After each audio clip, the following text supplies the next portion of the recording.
300 কোটি টাকার প্রজেক্ট, 400 কোটি টাকার প্রজেক্ট, বাংলাদেশ চট্টগ্রামের জাতীয় মসজিদ জমিয়তুল ফালার মধ্যে পয়সার অভাবে এয়ার কন্ডিশন লাগানো যাচ্ছে না।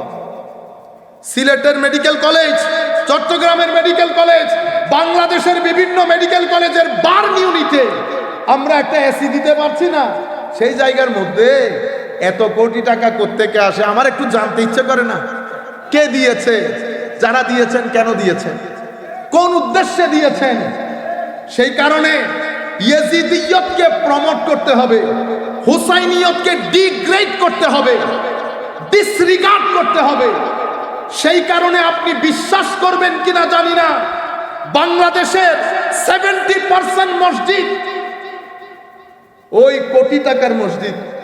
ইংল্যান্ডের, আমেরিকার পুরো মুহররম মাস চলে গেছে, ইমাম হুসাইনের কোনো জিকির নাই।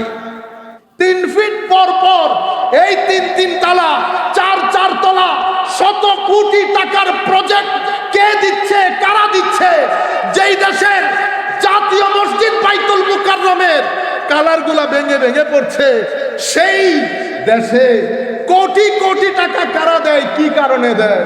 হে তরুণ, বহির্বিশ্ব মিলিয়ন মিলিয়ন ডলার খরচ করছে এই ইয়াজিদিয়তকে প্রমোট করে হুসাইনিয়ত টেনে বের করার জন্য। এখানে আইডিওলজিক্যালি চেষ্টা করা হচ্ছে, অর্গানাইজেশনাল ওয়েতে চেষ্টা করা হচ্ছে। এক ব্যক্তিকে, শত কোটি টাকার এক ব্যক্তি, তাকে জিজ্ঞেস করা হয়েছে, বা ওনারা নিজেরা প্রশ্ন সাজিয়ে এভাবে আসেন, প্রশ্ন আগ থেকে রেডি করা, এগুলা কেন করবেন? যাই হোক, আমরা নেগেটিভ সমালোচনা করছি না। এজিদের ব্যাপারে কি চেষ্টা, ইয়েজিদ দোষী না, ইয়েজিদ জানতো না, ইয়েজিদ কেন জানেন? পিছনে টাকা বন্ধ হয়ে যাবে, পিছনের টাকা বন্ধ হয়ে যাবে।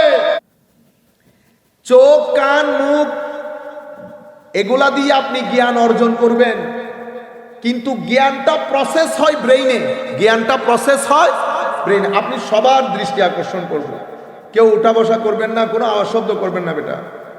তাইলে জ্ঞানটা প্রসেস হয় ব্রেইনে, আপনার বাক্য তৈরি হয় ব্রেইনে। আপনি, এটা হচ্ছে ডেলিভারি সেন্টার, এখান দিয়ে ডেলিভারি দেন, কিন্তু মূল সেন্টেন্স তৈরি হয় কোথায়? ব্রেইনে। কিন্তু এই বাক্যের সাথে যদি আপনি মহব্বত মিশাইতে চান অথবা ঘৃণা মিশাইতে চান, তো ব্রেইন মহব্বতও মিশ্রণ করতে পারে না, ঘৃণাও মিশ্রণ করতে পারে। এই দুইটার মূল সেন্টার কোথায়? এখানে। কোথায়? কলব বাতেনে। তাইলে আপনার কাছে জ্ঞানের দুইটা স্টেশন, একটা মাথায়, একটা কলব বাতেনে। মাথার মধ্যে আমার আল্লাহ এই ছোট্ট খুলির মধ্যে যে ব্রেইন আপনাকে দান করেছে, পুরা পৃথিবীর সৃষ্টি লগ্ন থেকে আজকের দিন পর্যন্ত আমরা এখনো 35% ইউজ করেছি। কেউ বলেছে 30% ইউজ করতে পারি নাই। এতটুকুন ইউজ করে কেউ আইনস্টাইনও হয়েছে, কেউ আইনস্টাইনও হয়েছে, হয়ে আমার আল্লাহকে অস্বীকার করে। তবে মনে রাখবেন, পৃথিবীর কোনো বড় দার্শনিক, পৃথিবীর কোনো বড় বৈজ্ঞানিক, আমি এই রাস্তাঘাটে হাঁটা আমাদের দেশের 2 পয়সার বিজ্ঞানীর কথা বলতেছি না। আপনারা বলেন হুজুর অমুক বিজ্ঞানী অস্বীকার, গত পরশু একজন বলতেছে অমুক বিজ্ঞানী অস্বীকার করেছে। আনলাম আপনারা ওই জায়গায় ভুল করছেন, যে ভুলটা আমার ক্ষেত্রে করছেন। আমারে আপনারা আল্লামা বানাইছেন না, আমি আল্লামা না, আমি মৌলানা, এগুলো উপরের শব্দ। আপনারা এগুলোরও 12টা বাজিয়েছেন। তো বিজ্ঞানও এমন জায়গায় ফিট করেছেন, সেই ব্যক্তি না বিজ্ঞানের আগা জানে, না বিজ্ঞানের গোড়া জানে। পৃথিবীর কোনো বড় বিজ্ঞানী, পৃথিবীর কোনো বড় দার্শনিক আল্লাহর অস্তিত্বকে অস্বীকার করে নাই, কারণ এটা তারা এফোর্ড করতে পারবে না। বলে দেওয়া সহজ, এটা তো আর মাহফিল না, যা মন চাই বলে গেলেন। এটার মধ্যে আমি যদি আমার চাচাকে এম্বারেস করতে চাই, বুঝতে পেরেছেন, তা আমি 2টা কথা এখানে বলে দিলাম। উনি বেচারা ভদ্র মানুষ, তো উনি কি করেছেন, মুখটা নিচে করে চলে গেছেন, কারণ এটা আমার হাতে। তো সব জায়গায় এগুলা চলে না। জ্ঞানের মজলিস আলাদা, জ্ঞানের মজলিস আলাদা। তো বলতে চাচ্ছিলাম, পৃথিবীর কোনো বড় দার্শনিক, বড় বৈজ্ঞানিক কেউ আল্লাহর অস্তিত্ব অস্বীকার করাকে অ্যাফোর্ড করতে পারবে না, বলেও নাই। সেই কারণে আপনি বলতেই পারেন না, এটা আপনার সাবজেক্ট ম্যাটারই না, এটা আপনার সাবজেক্ট। যিনি বিজ্ঞানী উনি এটা নিয়ে গবেষণা করেন, মানে রুমের ভিতরে কি আছে, উনি রুমের বাইরে যেতে পারবেন না, এটা আপনার বিষয়ই না। আপনি চালান কার, আপনি এরোপ্লেন নিয়ে কথা বলতে পারবেন? কারওয়ালা যদি এরোপ্লেনের ফতোয়া দেয় কেউ গ্রহণ করবে? ঠিক সেরকম, মানে কারওয়ালা এরোপ্লেনের ফতোয়া অ্যাফোর্ড করতে পারবে না। তাইলে জ্ঞানের দুটি স্টেশন আল্লাহ আপনাকে দান করেছেন, একটা ব্রেইন, একটা কলব বাতেন। মোহব্বত, ঘৃণা, ঈমান, ঈমানের সেন্টার ব্রেইন না। ব্রেইনকে বলি আসবাব বা সবব, ওসিলা। ব্রেইন দিয়ে আপনি ওখানে পৌঁছাবেন, কিন্তু জ্ঞানের সেন্টার বানানো হয়েছে কোথায়? কলব বাতেনকে। এই জন্য আমার নবী সাল্লাল্লাহু আলাইহি ওয়াসাল্লামকে আল্লাহ যে দায়িত্ব দিয়েছেন, সে দায়িত্বের মধ্যে অন্যতম দায়িত্ব হচ্ছে এই সেন্টারটাকে কি করা? পরিষ্কার করা। এই সেন্টারটাকে পরিষ্কার করা। মনে রাখবেন, মানুষের ভিতরে আল্লাহ, মানুষকে আরবির মধ্যে হাইওয়ান বলে, সাথে আরেকটা শব্দ ইউজ হয় নাতেক। আমাদের এখানে কেউ কাউকে হাইওয়ান বললে কি যে রাগ করে, অথচ হাইওয়ান কিন্তু গালি না। হায়াওয়ান মানে কি? প্রাণী, যার ভিতরে কি আছে? প্রাণ চঞ্চলতা আছে, তাকে হাইওয়ান বলে। যেমন আমাদেরকে কেউ যদি জানোয়ার বলে আমরা রাগ করি না, কিন্তু সেটা মিথ্যা। জানওয়ার, জানওয়ার, যার ভিতরে জান আছে, তো উনি তো মিথ্যা বলে নাই। তো সব সত্য সব জায়গায় বলতে নাই, মাইর খাইতে হয়। তাইলে মনে রাখবেন, এটা খুব গুরুত্বপূর্ণ জিনিস। আপনারা এখানে যারা বসেছেন সব একই লেভেলের শ্রোতা না, আমাদের এখানে 3 লেভেলের শ্রোতা আছে। এখন আমি কথা বলার সময় খুব সাবধানতা অবলম্বন করতে হয়, এডিট করতে হয় কথাবার্তার মধ্যে। আমরা চাচ্ছি বক্তব্যের এই জায়গার মধ্যে একটা বড় পরিবর্তন আসুক। যদি এই পরিবর্তন আমরা করে যেতে না পারি, তো আজ থেকে 10 বছর পরে মাহফিল যেগুলা হবে, সেই মাহফিলের যারা শ্রোতা হবে তারা আপনাদের থেকে পরিপূর্ণরূপে ডিফারেন্ট হবে। তাদের টেস্ট ডিফারেন্ট হবে, তাদের আন্ডারস্ট্যান্ডিং ডিফারেন্ট হবে। এদের কাছে দিন পৌঁছানোর উপর ডিপেন্ড করবে তারা মুসলমান থাকবে কি থাকবে না। আপনারা বুঝতে পেরেছেন? আমার দাদা দাদিরা যারা তাহাজ্জুদ পড়ে, তাদের নাতি নাতনিরা শুধুমাত্র জুমার নামাজে যায়। শুধুমাত্র জুমার নামাজে আপনি আপনার ছেলেকে মনিটর করেন, দেখেন তার চিন্তা চেতনা কেন? কারণ সে এমন জায়গার সাথে কানেক্টেড, দিন রাত ওই কানেকশন সে মেনটেন করে, ওই কানেকশন সে মেনটেন করে। সেটা হচ্ছে ওয়েস্টার্ন ওয়ার্ল্ডের সাথে কানেকশন। যে এলাকার সাথে সে কানেকশন রাখে, সেই এলাকা চায় আপনার ভিতর যেন ধর্মের গ্রিপ লুজ হয়ে যায়, ধর্মের গ্রিপ লুজ হয়ে যায়। তাকে দিন ও রাত এগুলা বলে বলে তাকে কনভিন্স করা হয় যে দিন মানি ব্যাকওয়ার্ডনেস, দিন মানি ব্যাকওয়ার্ডনেস, পশ্চাৎপদতা। এটা সে তাকে বলা হয়। ব্যক্তি ক্ষেত্রেও কিন্তু সে একই জিনিস দেখে। সে মাদ্রাসায় দেখে গরিবের ছেলে যায়, এবং আমাদের এখানে ব্যাঙের ছাতার মতো আপনারা মাদ্রাসা বানিয়েছেন। ছেলে কতগুলাকে দৌড়ে দৌড়ে এনে আপনারা মাদ্রাসায় পড়াচ্ছেন সবাইকে, কাউকে হাফেজ কাউকে আলেম। বলেন তো দেখি, সে বড় হয়ে কি করবে? কি করবে সে? দিনের খেদমত। দিনের খেদমত এত আসান জিনিস না।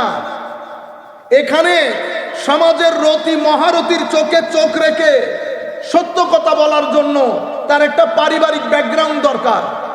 তার বেনেয়াজি আসে কোত্থেকে? বেনেয়াজি প্রথমে পারিবারিক ব্যাকগ্রাউন্ড থেকে আসে, অতঃপর সিজদা থেকে আসে।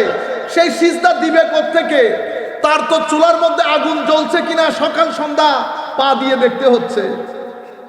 আপনি তাকে 2 পয়সার, আপনারা হয়তো বলতে পারেন হুজুর না না এরকম না, আমরা অনেক সম্মান করি, কেউ দিয়ে দেন। হুজুর যদি কেউ বায়োডাটার মধ্যে দেখে উনি কি, উনি ইমাম সাহেব, বিয়েতে আগ্রহী হন না। আপনারা সোসাইটির গুরুত্বপূর্ণ মিটিং এর মধ্যে কোনো হুজুরকে রাখেন, তাইলে বোঝা যাচ্ছে ইনারা হচ্ছে সমাজের ব্যাকওয়ার্ড সোসাইটি। তো সেই ইন্টারন্যাশনাল ওয়ার্ল্ড থেকে কি পেয়েছে? পেয়েছে দিন ব্যাকওয়ার্ডনেসের নাম। আমি এগুলা বলছি হুসাইনিয়ত আর ইয়াজিদিয়ত বোঝানোর জন্য, কিছুক্ষণ পরে বুঝবেন। তাইলে তারা বলেছে, প্রপাগ্যান্ডা করেছে, প্রপাগ্যান্ডা, এবং দেশে বিদেশে অসংখ্য অর্গানাইজেশনকে কাজে লাগিয়েছে এই প্রপাগ্যান্ডা ছড়ানোর জন্য। দিন ব্যাকওয়ার্ডনেস। পৃথিবীতে বিজ্ঞানের উৎকর্ষতার পরে সমস্ত ধর্ম দরজা জানালা বন্ধ করে দিয়েছে। ফিল্ডের মধ্যে খেলোয়াড় নাই। বিভিন্ন ধর্ম, আপনারা নাম গুনতে থাকেন, প্রত্যেক ধর্মের মধ্যে গ্রেডটা নিচে নামতেছে। এবং গত 50 বছরে যারা পৃথিবীতে আমাদের কাছে সংবিধান বিক্রি করেছে, মানবাধিকারের সংজ্ঞা বিক্রি করেছে, আপনারা বুঝতে পারছেন কথা কঠিন হচ্ছে না তো? সংবিধান তো আপনি নামমাত্র লিখেছেন, কোনো না কোনো কিছুর উপর ভর করে তো লিখেছেন। কার উপর ভর করেছেন? মদিনার সনদের উপর না। আপনারা ব্রিটেন থেকে এটা দাঁড় করেছেন। তারা আপনাদেরকে শিখিয়েছে গণতন্ত্রের ডেফিনিশন কি, মানুষের অধিকারের ডেফিনিশন কি, ওইটা দিয়ে আপনি চলছেন।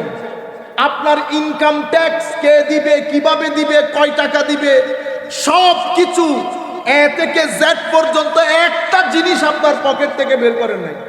সব ওনারা যাহা দিয়ে গিয়েছেন আমরা আমান্না ওয়া সাল্লামনা বলে ওগুলাই মেনে নিচ্ছি। সব বাদ দিয়ে দেন। ট্রাফিক আইন, ট্রাফিক মানে আমাদের ব্রেনের মধ্যে এত গুণে ধরেছে, সিম্পল একটা ট্রাফিক আইনও আমরা বানাইতে পারি না।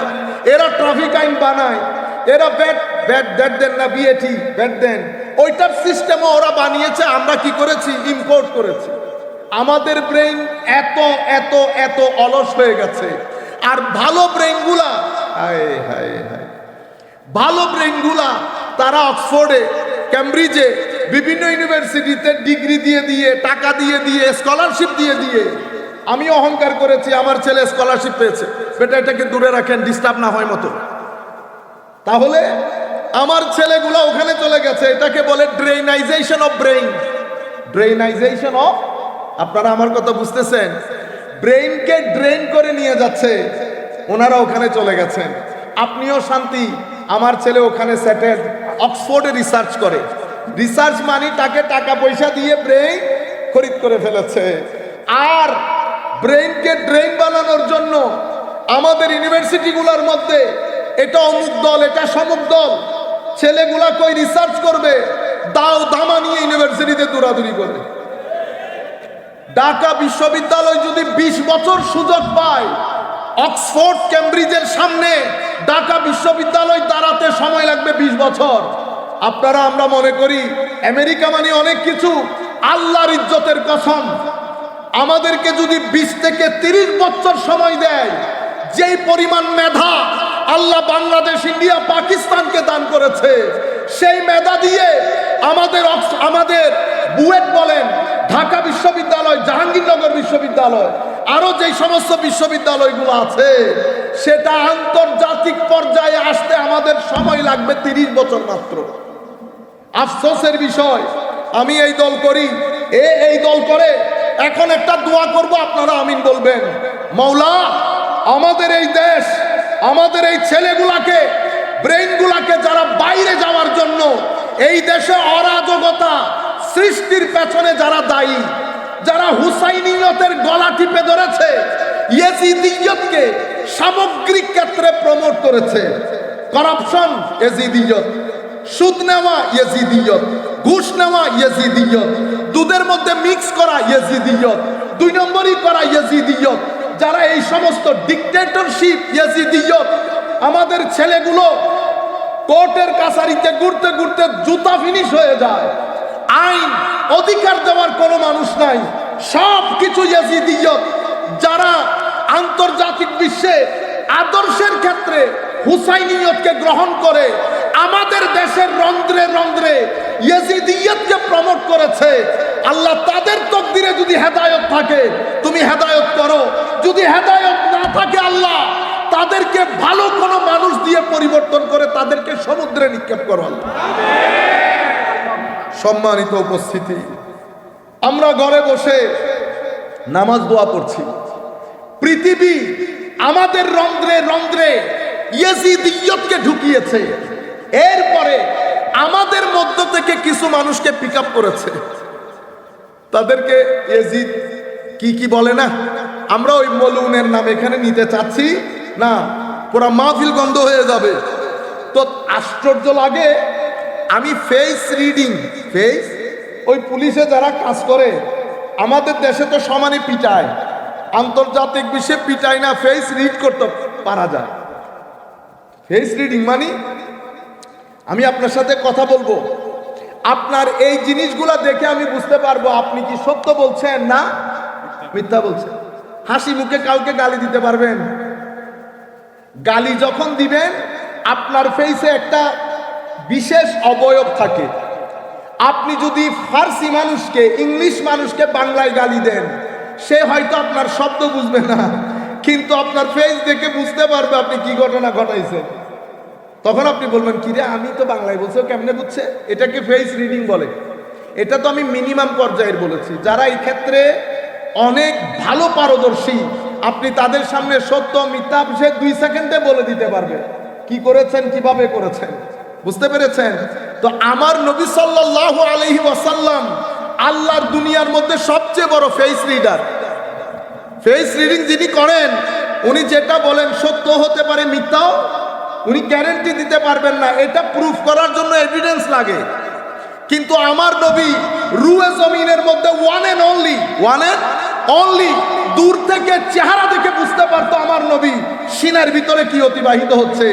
নবী তো অনেক দূরে, নবীর আদনা দরজার গোলাম যারা, হযরতে শেখ পীর মীর মুহিউদ্দিন আব্দুল কাদের জিলানী রাদিয়াল্লাহু তাআলা আনহুর দরবারে হযরতে শেখ শিহাবুদ্দিন সুহরাওয়ার্দী রহমতুল্লাহি আলাইহি উনার চাচা এবং শেখ নজিব সুহরাওয়ার্দী হযরতে শিহাবুদ্দিন সুহরাওয়ার্দীকে নিয়ে হুজুরের দরবারে এসেছেন।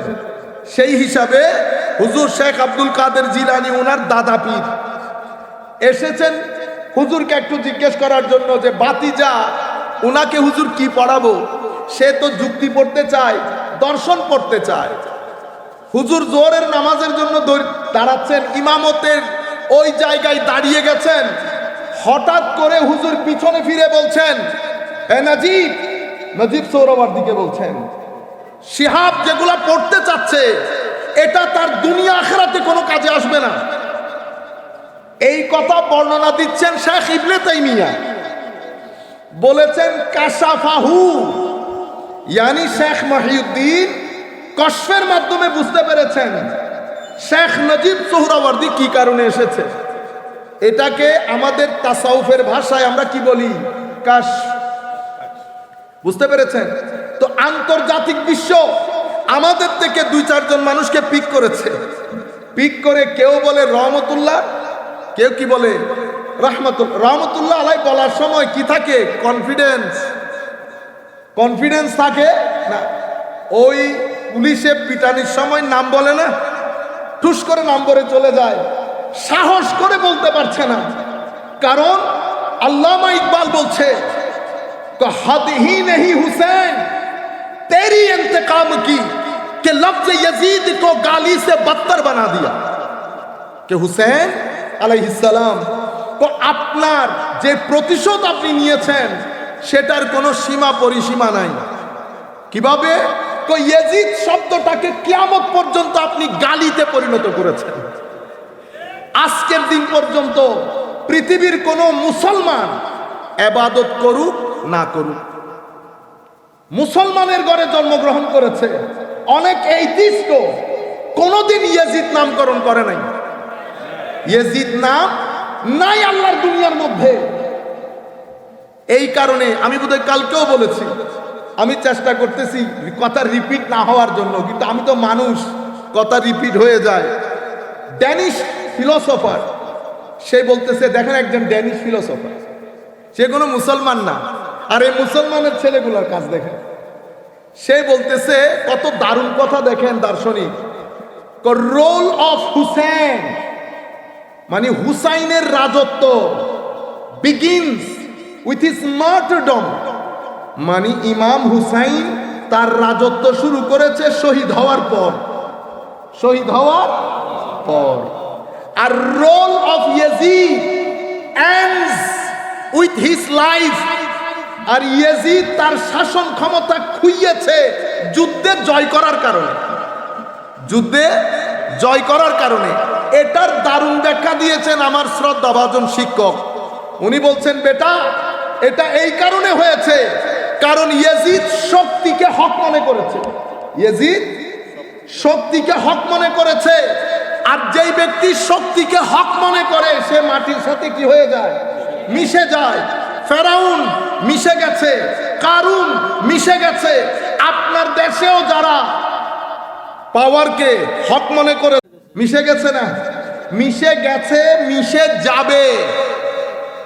যদি আপনি পাওয়ারকে হক মনে করেন, আর সৈয়দনা ইমামে হুসাইন হককে পাওয়ার মনে করেছেন, হকই পাওয়ার।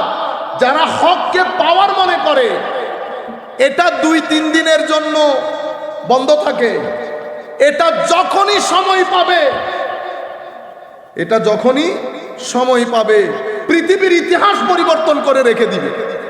কারণ হক 2-3 দিনের জন্য চাপা থাকে, কিন্তু হকের দরজা, হকের অগ্রযাত্রা কখনো বন্ধ করা যায় না। ফেরাউন চেষ্টা করেছিল, যেতে যেতে যেতে আনা রাব্বুকুমুল আলা পর্যন্ত গেছে। কোথায় আজ ফেরাউন? মুসারা ছিল, মুসা আছে, মুসা কিয়ামত পর্যন্ত থাকবে।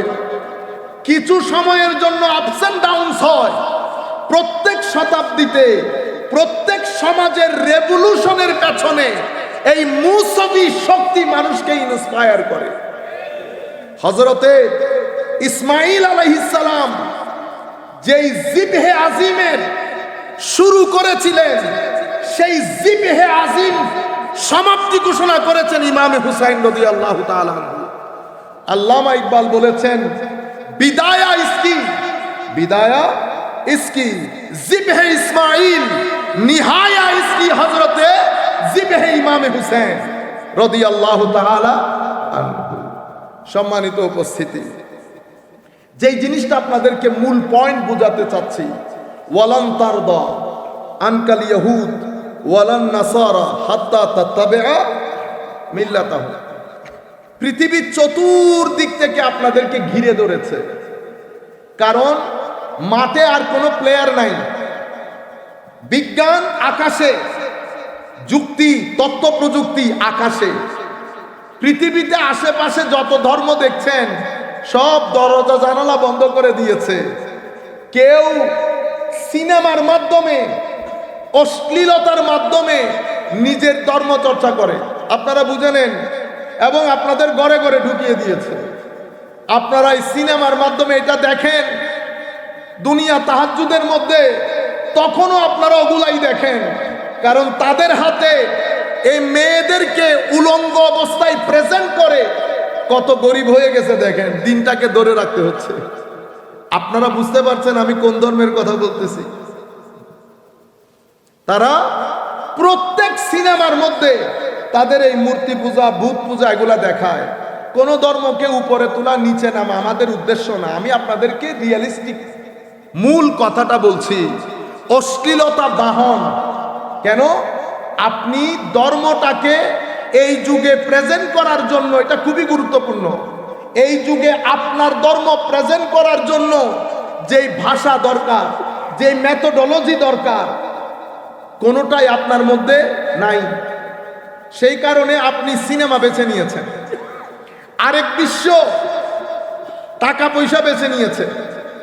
টাকা দিয়ে আপনাকে কি বলে, আইরে আয়, ভালোবাসা, প্রেম প্রেম প্রেম। এত প্রেম তাদের ভিতরে। ফিলিস্তিনের মধ্যে হাসপাতালে আমাদের রোগী শিশুরা মারা যাচ্ছে, ওখানে তাদের প্রেমের প্রেজেন্টেশন লাভ, অল অ্যাবাউট লাভ। বুঝতে পেরেছেন? আমি নাম নিতে হচ্ছেন, আপনারা তো বুঝতে পারছেন।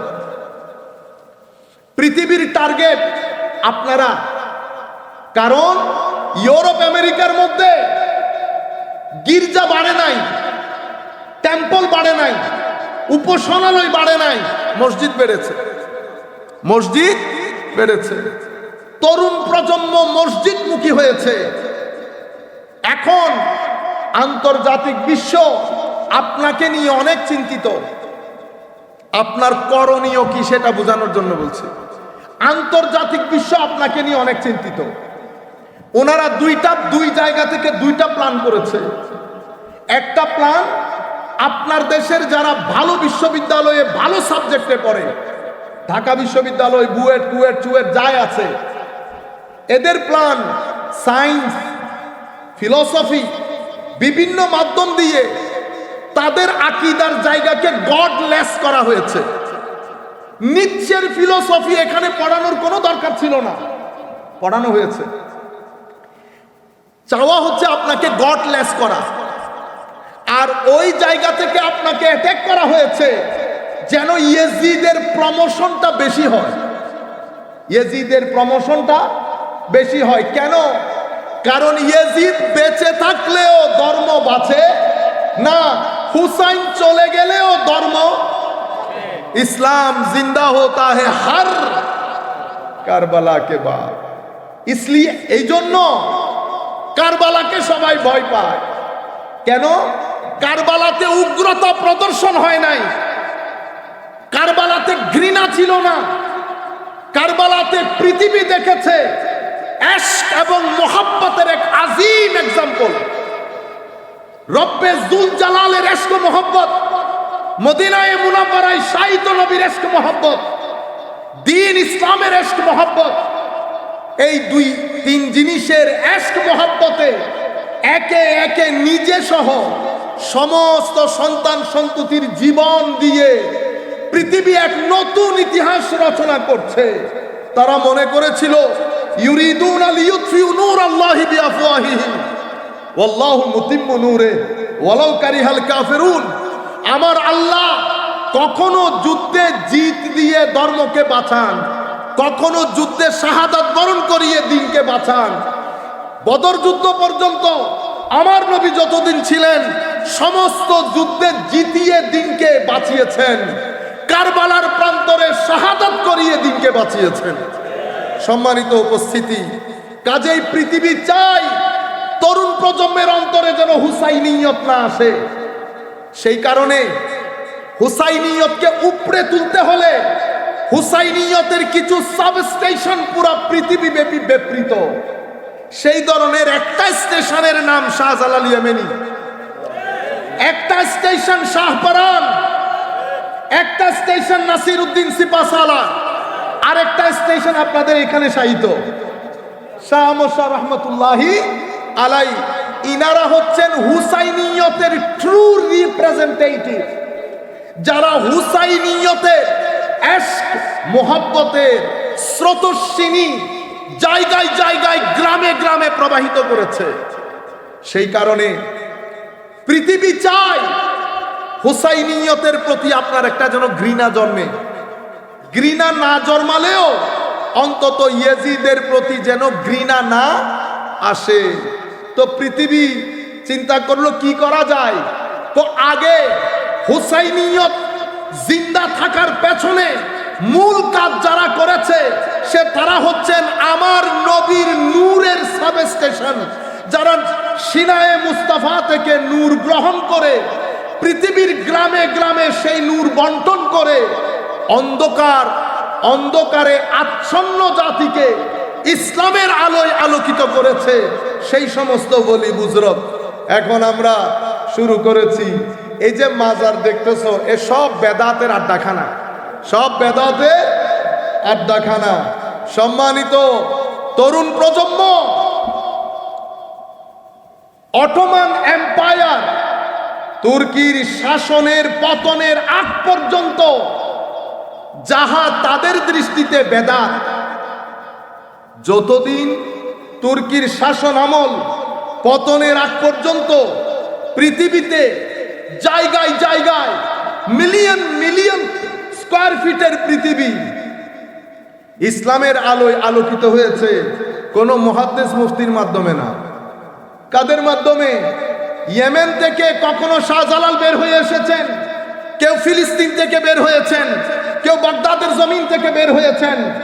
একজন বাগদাদের জমিন থেকে বের হয়েছেন, হতে হতে হতে আজমিরের জমিনে সরজমিনে এসেছেন।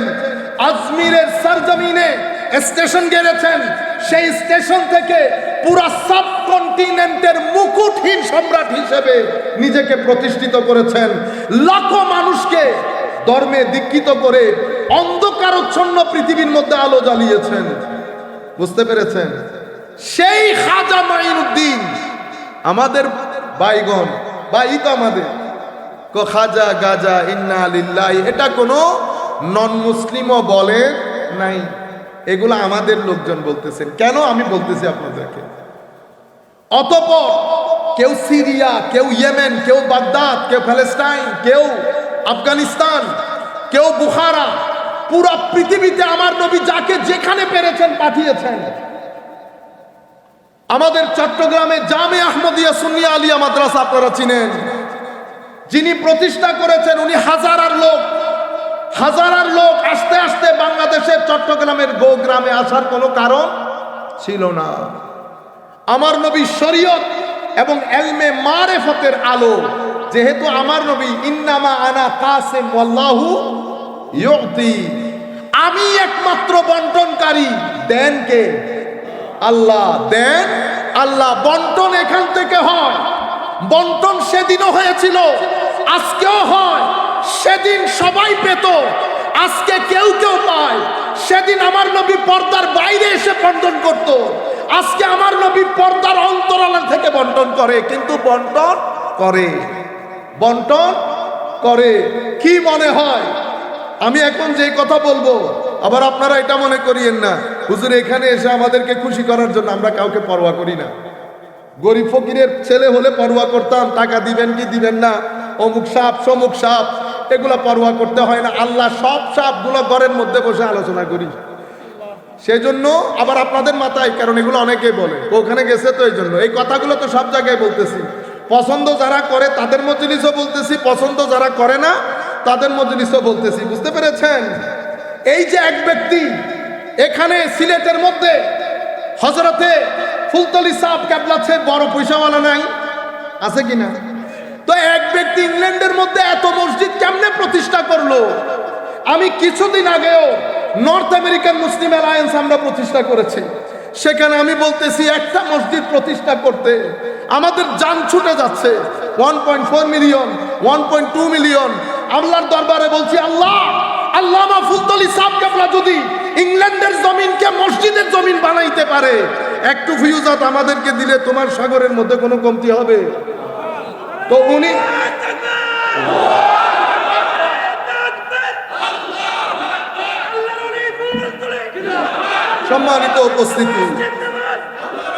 সম্মানিত উপস্থিতি, আপনি আমাদের নর্থহ্যাম্পটন বলেন, লন্ডন বলেন, ম্যানচেস্টার বলেন, আমেরিকা বলেন, এক ব্যক্তির ফিউজ ও বারাকাতে ইংল্যান্ডের ভূখণ্ডে আমরা যখন যাই, শবে বরাত এই মসজিদে, ঈদে মিলাদুন নবী এই মসজিদে, শবে কদর এই মসজিদে, ইসালে সওয়াব এই মসজিদে, কিয়াম ও মিলাদ এই মসজিদে, প্রত্যেক মসজিদ সুন্নি মসজিদের পেছনে ইল্লা মাশাআল্লাহ দুই একটা বাদে প্রত্যেক সুন্নি মসজিদের পেছনে ফয়ুজাত হযরতে শেখ আল্লামা ফুলতলি রহমতুল্লাহি আলাইহির।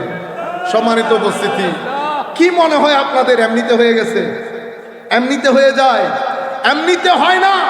আমার নবীর দরবারে কবুলিয়ত বাদে, নবীর দরবার থেকে তাকসিম বাদে, ফয়ুজাতে মুহাম্মাদিয়া বাদে এই কাজ সম্ভবপর হয় না। রুয়ে জমিনের মধ্যে কখনো মাদ্রাসা প্রতিষ্ঠা হয়, 10 বছর পরে ছাত্র খুঁজে পাওয়া যায় না। কিন্তু আপনি জামিয়ার দিকে তাকান, সেই জমানা থেকে এই জমানা পর্যন্ত দ্বীন ইসলামের আকীদার শরীয়ত তরিকতের এক চশমা চেরাগ জারি। এমনিতেই হাজারা থেকে এমনি এমনি এসে গেছে কোনো কারণ বাদে। সম্মানিত উপস্থিতি, আপনি বলতে পারেন অন্য খেদমত তো অন্য জায়গার মানুষ করেছে, আমি বলতেছি সেটা। তাইলে পৃথিবী চাচ্ছে যেন আপনার এই ভূখণ্ডের মধ্যে ইয়েজিদিয়ত যে কোনো ভাবে প্রতিষ্ঠিত হয়। সেই কারণে মাজারের বিরুদ্ধে একটা প্রপাগান্ডা দাঁড়িয়েছে, মাজারের বিরুদ্ধে একটা প্রপাগান্ডা দাঁড়িয়েছে।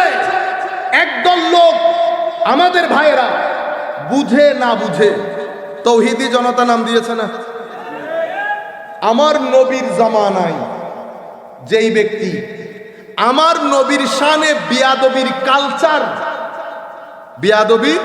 কালচার তৈরি করেছে, কোন নন মুসলিম না, কাফের ও মুশরিক না।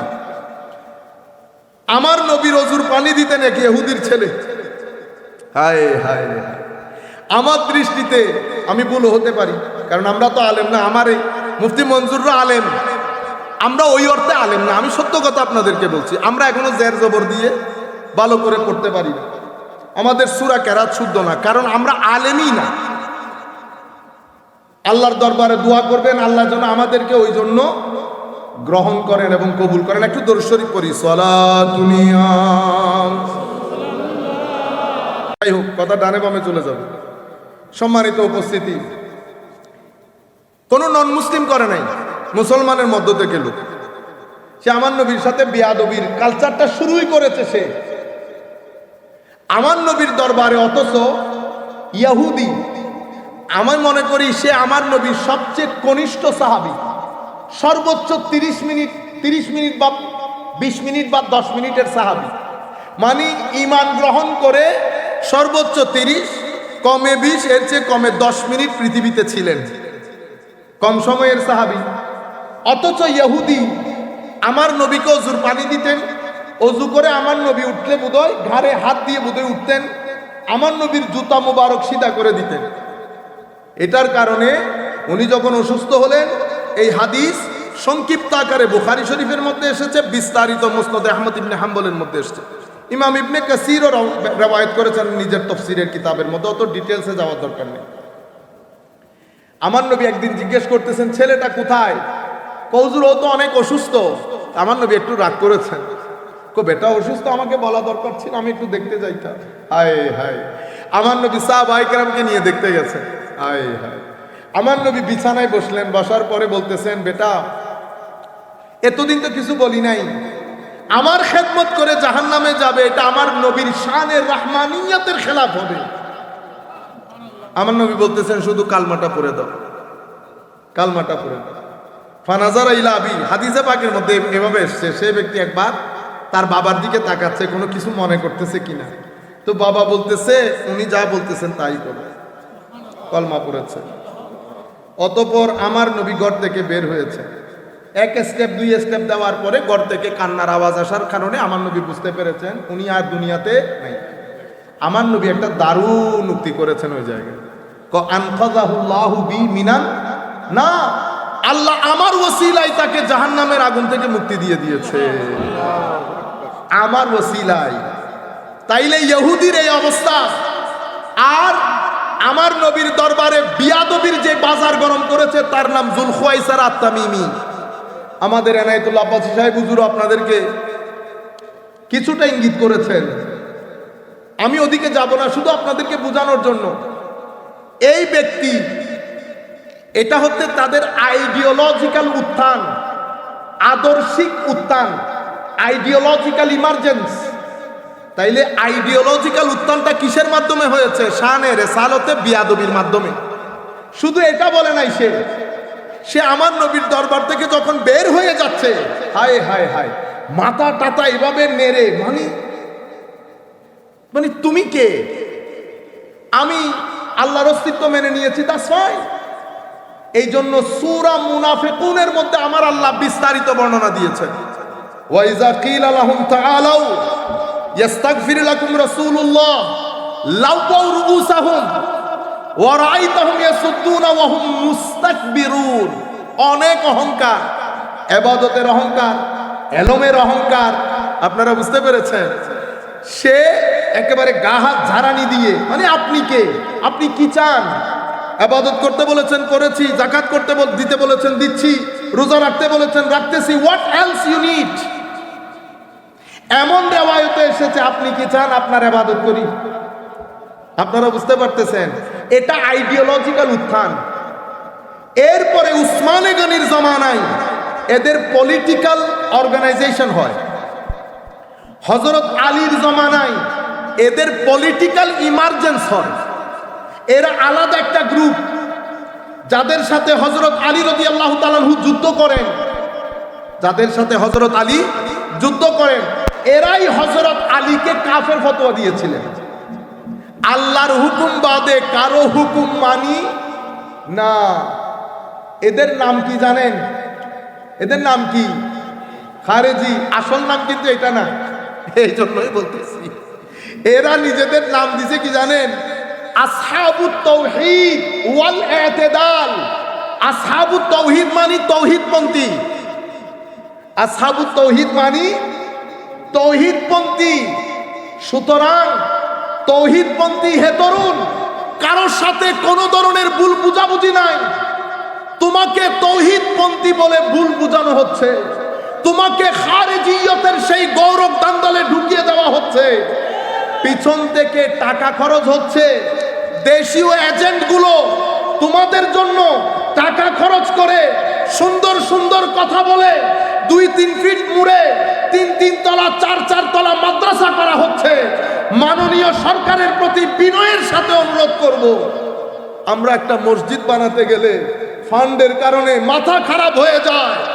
সরকারের উচিত হবে, মাদ্রাসা কে বানাচ্ছে, পয়সা কে দিয়েছে, পয়সা কোত্থেকে আসতেছে।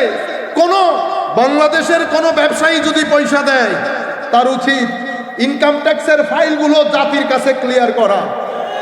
আমাদের যে সুন্নি মাদ্রাসাগুলো আছে, সেটা সিরাজনগর হোক, ফুলতলি কেবলা সাহেবের মাদ্রাসা হোক, তারাও ইনকাম ট্যাক্সের কাছে নিজেদের ফাইল দিবে। পয়সা কে দিয়েছে, কোত্থেকে দিয়েছে, ক্লিয়ার কাট থাকবে। আমরাও চাই 3 ফিট পর পর এই 3-3 তলা 4-4 তলা শত কোটি টাকার প্রজেক্ট কে দিচ্ছে, কারা দিচ্ছে?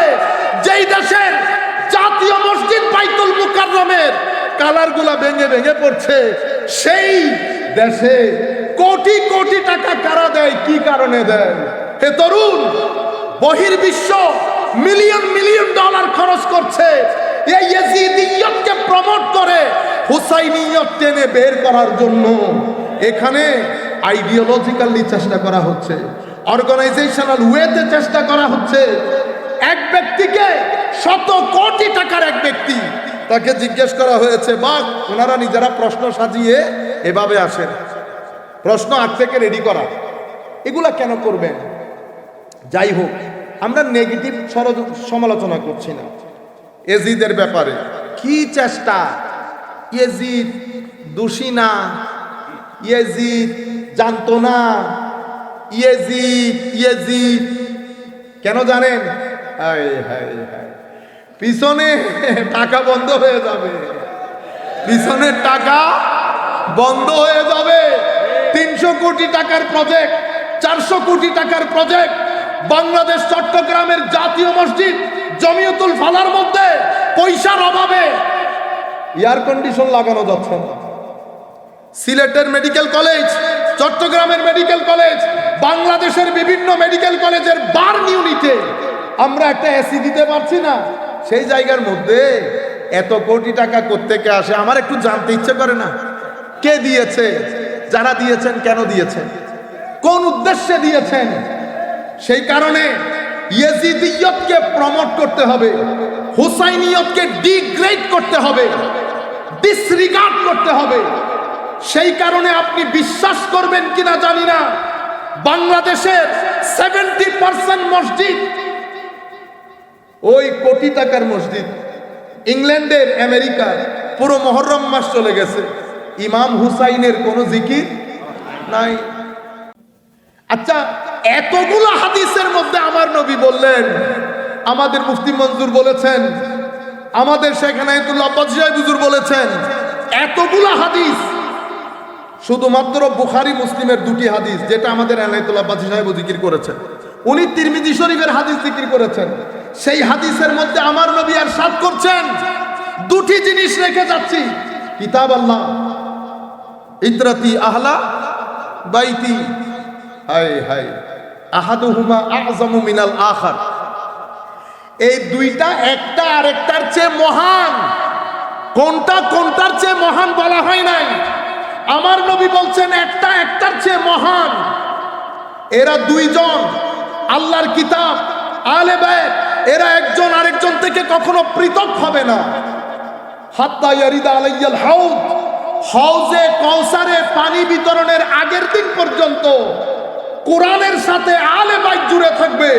কোরআন আহলে বাইতকে আঁকড়ে ধরবে, একটার থেকে একটা পৃথক হবে না। আমার নবী আমাদেরকে বলছেন, উম্মত ফানজুরু, সাবধান, মনিটর করো আমার পরে আমার আলের সাথে তোমরা কি ব্যবহার করছো। আপনারা বুঝতে পেরেছেন? এখন শুনেন, আজীব উম্মত।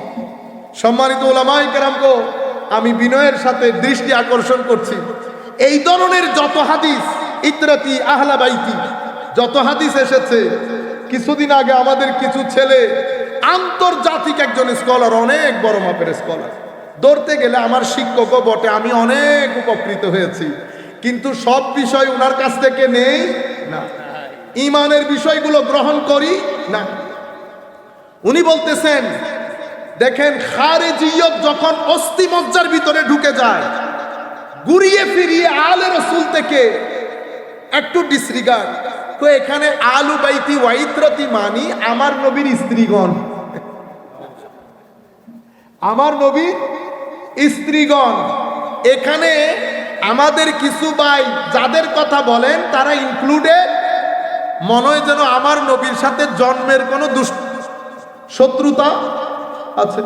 রুয়ে জমিনের মধ্যে কোনো উলামা বলে নাই, সেটাও আজকের বুকে এসে শুনতে হইতেছে।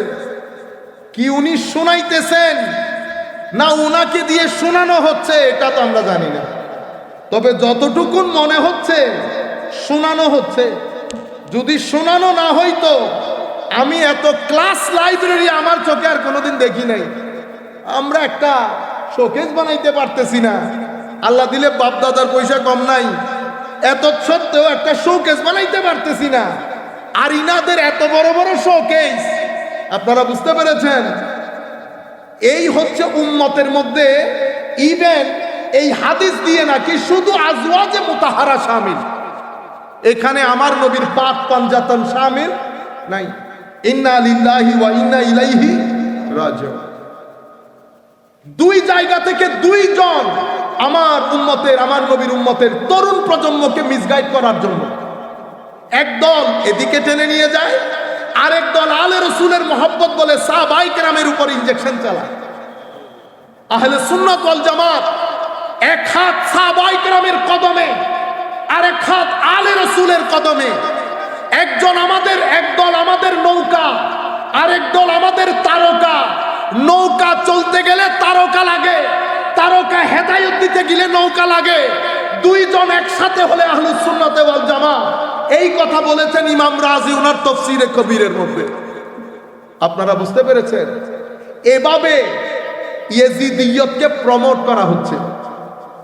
এখন আমার নবী সাল্লাল্লাহু আলাইহি ওয়াসাল্লামকে আমরা একবার জিজ্ঞেস করি, হুজুর আপনি বলেছেন লাইলুহা কানাহারিহা, আমার উম্মতের জন্য আমি অন্ধকার রেখে যাচ্ছি না, তো আমার নবী কি ইয়াজিদের ব্যাপারে কিছু বলে যায় নাই?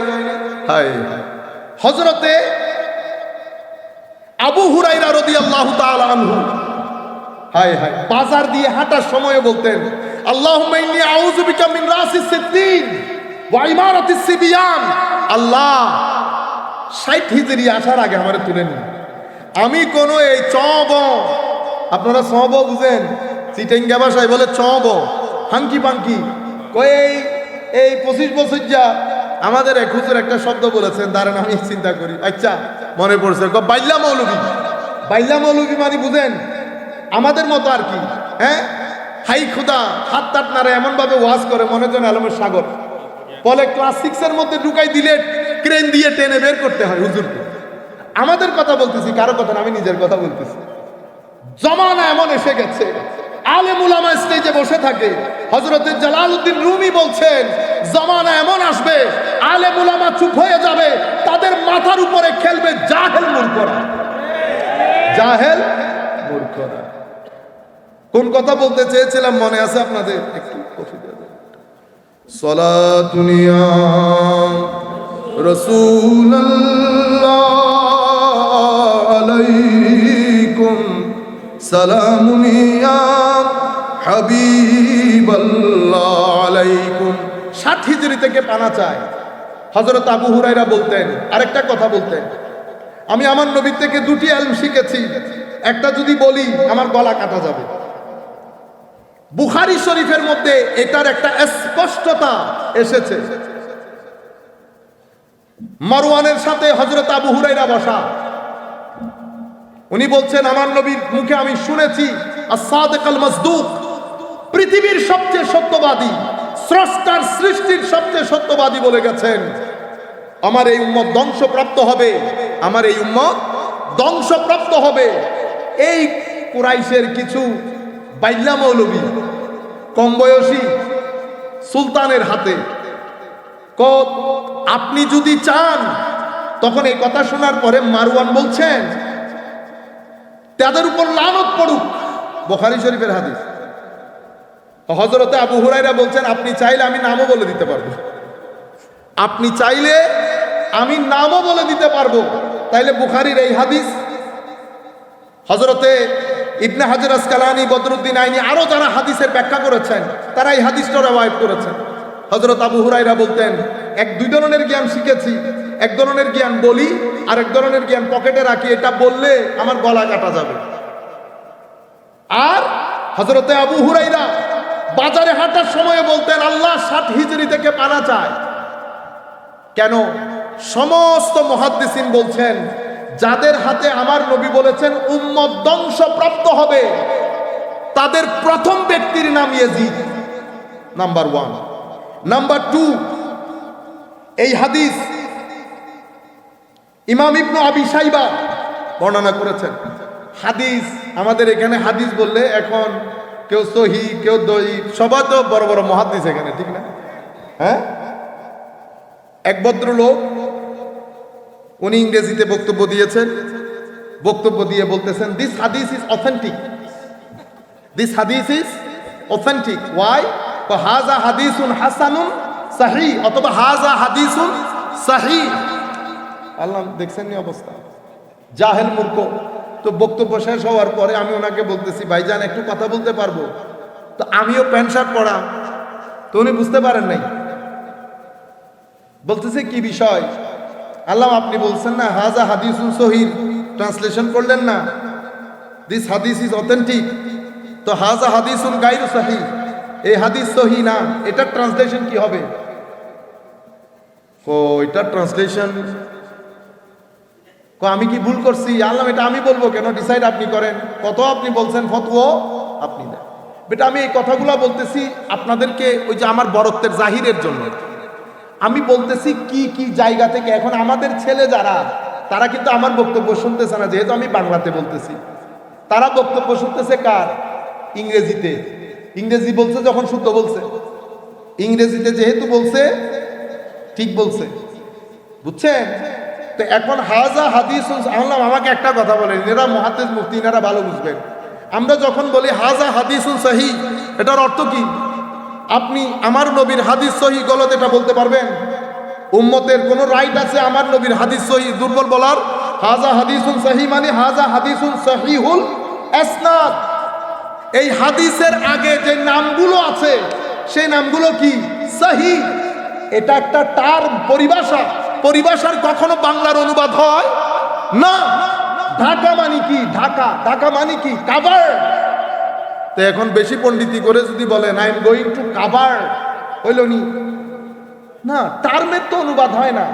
সহি একটা টার্ম, 7টা 6টা শর্ত পাওয়া গেলে একটা হাদিসের সনদকে কি বলি আমরা? সহি। উলামায়ে কেরাম বলেন সহি। আপনারা বুঝতে পেরেছেন? দঈফ, দিস হাদিস ইজ উইক, ইন্না লিল্লাহি ওয়া ইন্না ইলাইহি राजन। दोई बोले वीक, तो पाकिस्तानी हो तो फिर गड़बड़ हो जाता, पाकिस्तानी हो, क्योंकि वो भी दईफ इस्तेमाल करते हैं। फिर हाजा हदीस दईफ कहते हैं, ये हदीस बहुत ज़ईफ है, लगता है उसकी दादा बुढ़ा हो गया, वो सही भी हाल बता रहे, इसे नहीं है। যেই হাদিসের সনদে মানে সহি হওয়ার জন্য যে শর্তগুলো আছে, সেই শর্তের উঠানামার কারণে সনদ একটু নিচে আসে, একটু নিচে আসে, দঈফ পর্যন্ত যায়। দঈফ হওয়া মানে মাতরুদ না, দঈফ মকবুল। এখন কতটুকুন গ্রহণযোগ্য, কি ফরজের ক্ষেত্রে না ওয়াজিবের ক্ষেত্রে, সেটা ভিন্নতা থাকতে পারে। তো এই হাদিসগুলাকে কেউ কি বলেন নাই, জাল বলেন নাই। হাদিসের মধ্যে আমার নবী বলছেন, ইন্না আউয়ালা মান ইউবাদদিলু সুন্নতি রাজুলুন মিন বানি উমাইয়া ওয়া ফি রিওয়ায়াতিন উখরা ইউকালু লাহু ইয়াজিদ। প্রথম যেই ব্যক্তি আমার সুন্নতকে পরিবর্তন করবে, সুন্নত কি সুন্নত? আমার নবী যেই দ্বীন দিয়ে গেছেন, সেই দ্বীনের সৌন্দর্য ছিল, সেই দ্বীনে সৌন্দর্য ছিল কিসের উপর? শুরা।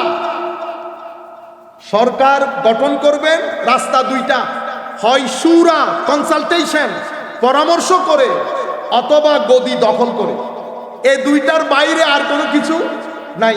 তো আমার নবীর সুন্নত ছিল, যা করবেন শুরা বেস করবেন, আদালত বেস করবেন। ইন্নাল্লাহ ইয়া'মুরুকুম আন তুআদ্দুল আমানাতি ইলা আলিহা, আমানত। এরপরে ইয়া আইয়ুহাল্লাযীনা আমানু কুনু কাওয়ামিনা বিল কিসত শুহাদা লিন-নাস। তাইলে কিসের উপর হবে? আমানতের উপর, আদালতের উপর, শুরার উপর। বুঝতে পেরেছেন? এটা আমার নবীর সুন্নত। ভদ্রতার উপর, নম্রতার উপর, দ্বীনের উপর, কোরআনের তালিমাতের উপর আমার নবীর সুন্নত। এই মালউন এসে প্রথমে সে শুরা সিস্টেমকে বরবাদ করে দিয়েছে। সে নিজের আত্মীয় স্বজনের ছোট ছোট ছেলেগুলাকে বড় বড় পোস্টে বসিয়েছে, সিনিয়র লোকজনকে নিচে নামিয়ে দিয়েছে, বাদ করে দিয়েছে। সে তার এগেইনস্টে যাওয়ার কারণে মদিনা শরীফের মধ্যে হামলা করেছে, সাহাবায়ে কেরাম, সিনিয়র সাহাবায়ে কেরামকে হত্যা করেছে। সে তার কথার বাইরে যাওয়ার কারণে মক্কা শরীফে হামলা করেছে। আপনি বাঁচাইতেছেন ইয়াজিদকে, আপনি কয় জায়গা থেকে রক্ষা করবেন? আপনি চিন্তা করতে পারবেন, কাবা শরীফ হামলার জায়গা, সে না মুসলমান, সে কাবা শরীফের গিলাফ পুড়িয়ে দিয়েছে। সে সাহাবায়ে কেরাম, সিনিয়র সাহাবীর পবিত্র মুখ মুবারকের মধ্যে থাপ্পড় লাগিয়েছে। সাহাবায়ে কেরাম 2-3 জন সিনিয়র সাহাবীকে অন্তত গ্রহণ করতে হয়েছে আপনাদের এই নায়কের জন্য।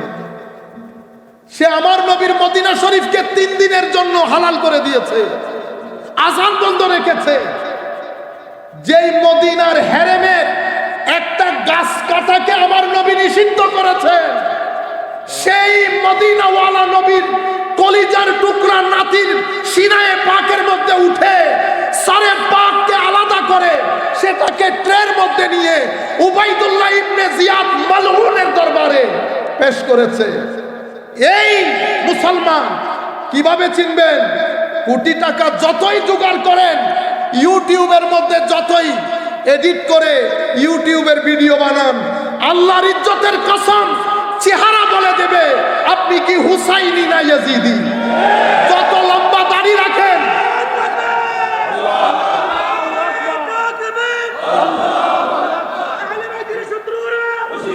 না, আমি আপনাদেরকে বলছি, যদি কথা বিশ্বাস না হয়, মারা যাওয়ার পরে আপনারা চেহারা দেখতে যাবেন, চেহারা ঘোষণা করে দেবে হুসাইনি না ইয়াজিদি। হুসাইনি না, আপনারা তো ওই চেহারা যখন দেখেন, আপনারা তো আমাদের ছবি, এখন আমাকে চিনতেছেন না, কারণ ভিডিওর মধ্যে সুন্দর লাগে। ভিডিওর মধ্যে কালো কালো লোক এমনি এডিট করে পোলা পায়, কখনো কখনো আমি নিজেও চিনি না। এই কি ঘটনা ঘটাইল, তো একজন ব্যক্তির একটা বক্তব্য দেখতেছিলাম, আমার এক ছেলে পাঠাইছে, আলম এই তো এত সুন্দর না, এই তো এত সুন্দর। আজীব বিষয়, যাদের সিনার ভিতরে নূর থাকবে, হায় হায়, যাদের সিনা আমার নবীর মদিনাওয়ালা সিনার কাছে হবে, তাদের চেহারার মধ্যে খাস এক ডিভাইন লাইট থাকবে। কেন? কারণ face is the mirror of your mind, মানে ইন্ডেক্স বলেন আর কি। আপনার সিনার ভিতরে যেটা রাখবেন সেটা চেহারায় পাক দিয়ে বের হবে। এবার সিনার ভিতরে যদি ইয়াজিদিয়ত থাকে চেহারা অন্ধকার হবে, মৃত্যু আগে পরে লাঞ্ছিত হবে। আর যদি সিনার মধ্যে হুসাইনিয়ত থাকে ছিন ছিন করে চেহারা থেকে নূর বের হবে। আর ইন্তেকালের পরে চেহারা আরো উজ্জ্বল হয়ে যাবে, মুখের মধ্যে হাসি থাকবে যদি হুসাইনি হন। সম্মানিত উপস্থিতি, আমার নবী বলছেন সেই ব্যক্তির নাম ইয়াজিদ, সেই ব্যক্তির নাম ইয়াজিদ। আরেক রিওয়ায়াতের মধ্যে আমার নবী বলছেন, এই বর্ণনা মুসনাদ আবি ইয়ালা এবং দালাইলুন নবুওয়া, মুআজামুজ যাওয়ায়েদ সহ আরো অসংখ্য হাদিসে পাকের মধ্যে এসেছে। কেউ বলেছেন সনদান দাঈফ। আমরা তো এখানে ফরজ ওয়াজিব সাবিত করতেছি না, বর্ণনায় কিন্তু এসেছে। আমার নবী বলছেন লা ইয়াজালু আমরু উম্মতি কাইমান বিল কিসত, আমার উম্মতের সমস্ত এফআইআর আদালত বেস হবে, আদালত বেস হবে। হাত্তা ইয়াকুনা আউওয়ালা মান ইয়াসলুমুহু রাজুলুন মিন বানি উমাইয়া ইউকালু লাহু ইয়াজিদ। এই আদালতকে, আদালতের এই ইনস্টিটিউশনকে ধ্বংসকারী প্রথম ব্যক্তির নাম ইয়াজিদ, প্রথম ব্যক্তির নাম ইয়াজিদ। আমার নবী বলছেন নাউযু বিল্লাহি মিন রাসিস সিদ্দিন, হযরত আবু হুরায়রা বলছেন ওয়া ইমারাতিস সিবিয়ান, আমরা 60 হিজরি থেকে পানা চাই এবং এই ছোট ছোট বাইল্লা মৌলবীদের, হ্যাঁ, ছোট ছোট শাসকদের এই শাসন থেকে আমরা আল্লাহর দরবারে পানা চাই। আমার নবী আরো অসংখ্য হাদিসের মধ্যে এবং কিছু হাদিসের রাবি অসংখ্য, আমি আমার উস্তাদের জবানে শুনেছি 8-8 জন সাহাবী এই ইয়াজিদের নামের হাদিসগুলো বর্ণনা করেছেন। কিন্তু আমাদের ভাইয়েরা যারা ইমাম হুসাইনকে ভালোবাসে, তারা আমাকে ভালোবাসে, তাদেরকে আল্লাহ ভালোবাসে, তারা বেহেশতে যাবে। যারা এদের সাথে শত্রুতা করে, আমি তাদের সাথে শত্রুতা করি, এই হাদিসগুলো আমাদের ভাইয়েরা বলে না, উঠে যাচ্ছে। আমি আপনাদেরকে মুবারকবাদ দেব, আপনারা আমাদের জন্য একটা প্ল্যাটফর্ম তৈরি করে দিয়েছেন যে আমরা এই কথাগুলো তরুণ প্রজন্মের সাথে অন্তত শেয়ার করতে পারছি। আমি আপনাদেরকে ইয়াজিদ সম্পর্কে দুই একটি, যেহেতু আমি সংক্ষিপ্ত আকারে বক্তব্য শেষ করব 10 থেকে 12 মিনিটের মধ্যে, এখন আল্লাহ পাক তৌফিক দান করলে আমি কয়েকটি হাদিস সাহাবায়ে কেরামের, হযরত আবু বকর সিদ্দিক, ফারুক আজম, এই সমস্ত সাহাবীর কিছু হাদিস আপনাদেরকে শোনানো দরকার। সম্মানিত উপস্থিতি, একটু আমরা একটু দরুদ শরীফ পড়ি। আল্লাহুম্মা সাল্লি আলা সাইয়্যিদিনা মাওলানা মুহাম্মদ ওয়া আলা আলি সাইয়্যিদিনা মাওলানা মুহাম্মদ। আবু বকর সিদ্দিক রাদিয়াল্লাহু তাআলা আনহু, এই কথা আপনারা সবাই শুনেছেন। উরকুবু মুহাম্মাদান ফি আলে বাইতে। আমার আবু বকর সিদ্দিক যখন কথাটা বলছেন, ওনার অডিয়েন্স কি আমরা ছিলাম? আমরা তো বহুত পরে এসেছি। ওনার অডিয়েন্স হচ্ছেন সিনিয়র সাহাবী, জুনিয়র সাহাবীরা। উনি বলছেন তোমরা আমার নবীর প্রতি সম্মান প্রদর্শন, নবীর সম্মানের রক্ষণাবেক্ষণ, এগুলা যদি পারফেক্টলি করতে চাও তো আলে রসুলকে মহব্বতের মাধ্যমে আমার নবীর প্রতি মহব্বত প্রদর্শন করো।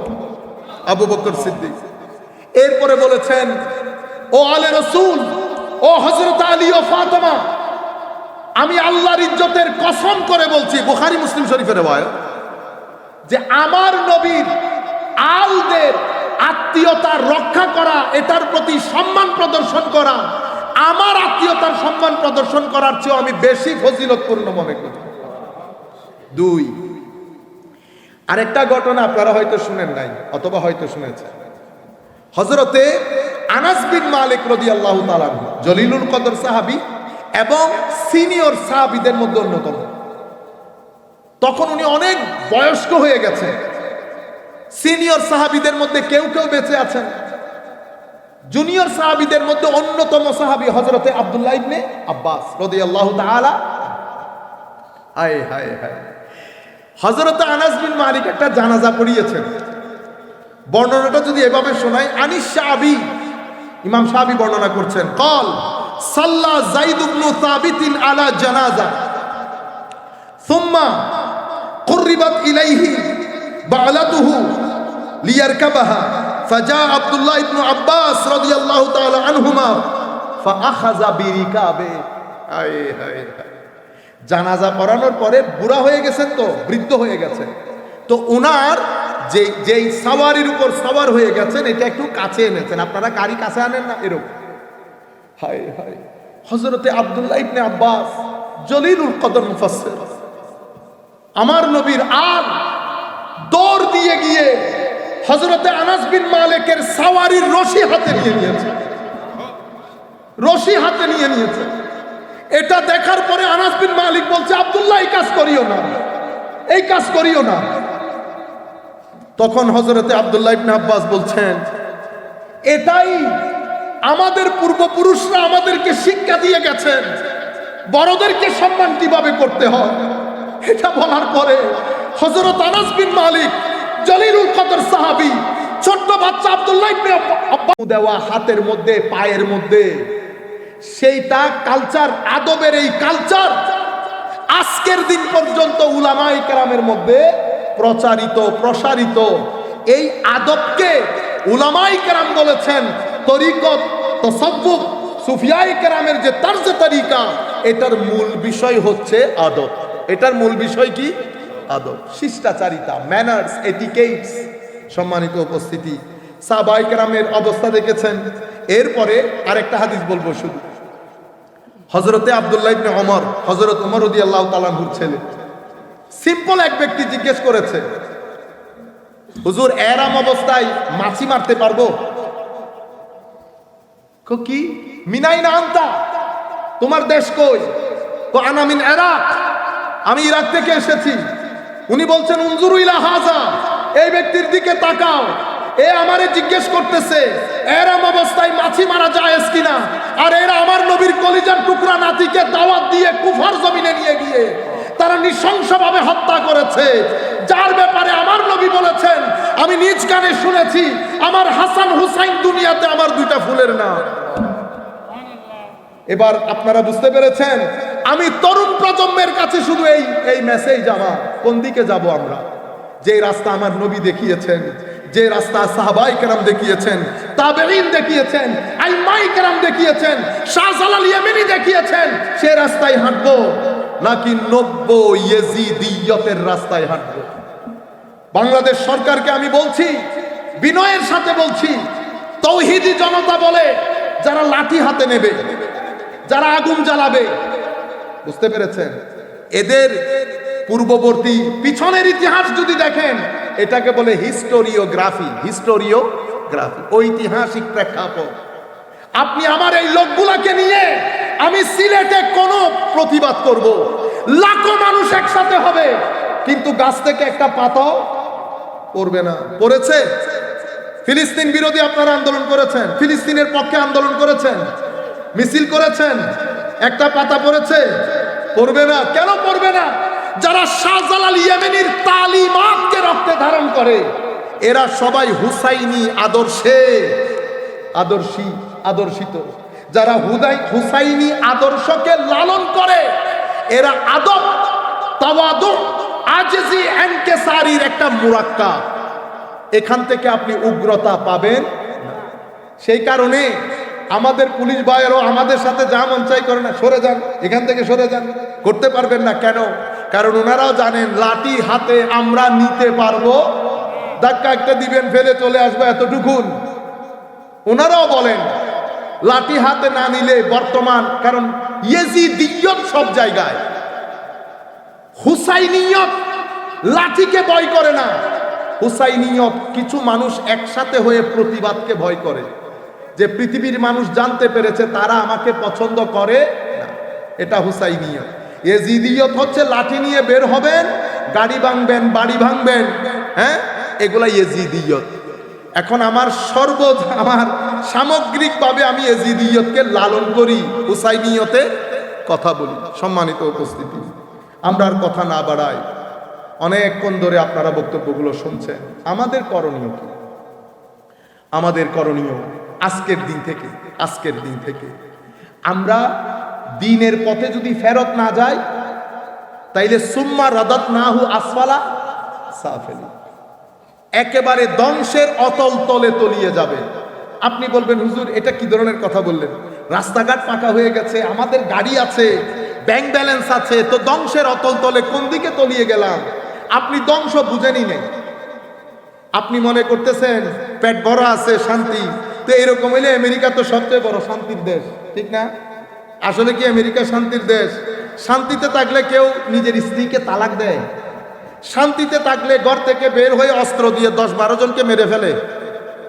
হ্যাঁ, শান্তিতে থাকলে কেউ এই যে ফিলিস্তিনের বুকে ছোট ছোট বাচ্চাদেরকে মেরে ফেলতেছেন, চোখে আসতেছে না নজরে? আপনি যদি মানুষ হতেন, আপনি হত্যা করতে দিতেন না।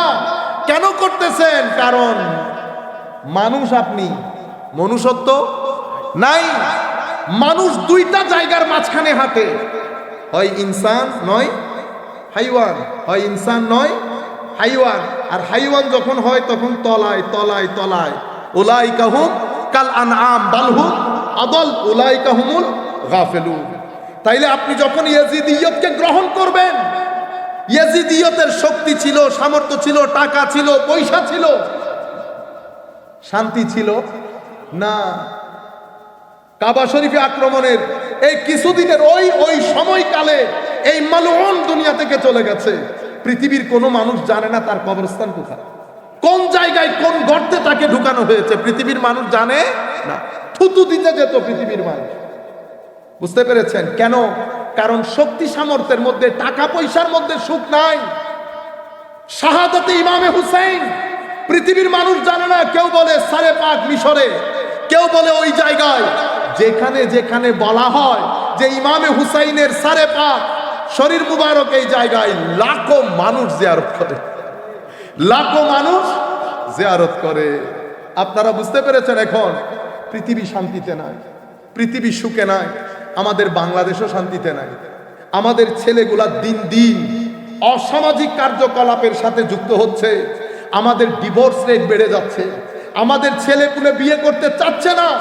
কারণ অশ্লীলতা যদি সমাজের রন্ধ্রে রন্ধ্রে ছড়িয়ে পড়ে, অশ্লীলতা সমাজকে অস্থির করে, অস্থিরতা ক্রাইম রেট বাড়িয়ে দেয়, অস্থিরতা ডিভোর্স রেট বাড়িয়ে দেয়, অস্থিরতা মানুষে মানুষে যে সম্পর্ক, সেই সম্পর্ককে ড্যামলিশ করে দেয়, ড্যামেজ না ড্যামলিশ করে দেয়।